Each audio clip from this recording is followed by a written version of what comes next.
تبارك الذي نزل الفرقان على عبده ليكون للعالمين نذيرا۔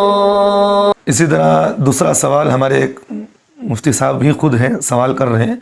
مفتی صاحب، عام طور سے مشہور ہے کہ آدم علیہ السلام سے جو مٹی باقی بچی تھی اس سے اللہ تعالیٰ نے کتے کو پیدا کیا، اسی وجہ سے یہ انسان کے ساتھ سب سے زیادہ وفاداری کا ثبوت دیتا ہے۔ کیا یہ بات صحیح ہے؟ سوال کرنے والے مفتی نذیر حسین صاحب انگلینڈ سے۔ مفتی صاحب، یہ بات تو بعض سوالات ایسے ہوتے ہیں پڑھنے سے ہنسا بھی آتا ہے اور غصہ بھی آتا ہے۔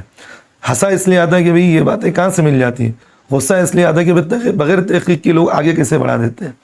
تو بہرحال آپ نے پوچھ لیا ہے، بات دراصل یہ ہے، یہ کہیں ثابت نہیں ہے کہ آدم علیہ السلام کی بچی ہوئی مٹی سے اللہ نے کتے کو پیدا کیا، یہ کہیں بھی ثابت نہیں ہے، من دھڑک بات ہے۔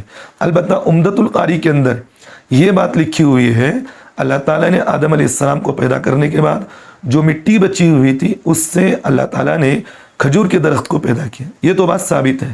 اس لیے حدیث پاک کے اندر اللہ کے رسول صلی اللہ علیہ وسلم نے اکثر ایک انسان کی مثال کھجور سے دی ہے، کہ کھجور کی درخت کی مثال دی ہے کہ اس کے اندر اس طرح کے، اور کھجور کا درخت انسان کے لیے بہت فائدہ مند بھی ہے۔ تو یہ نقطے کی بات میں بتا رہا ہوں، تو اس لیے یہ بات ہم ذہن میں رکھیں، کہیں یہ چیز ثابت نہیں ہے۔ اللہ ہم تمام کو عمل کی توفیق دے۔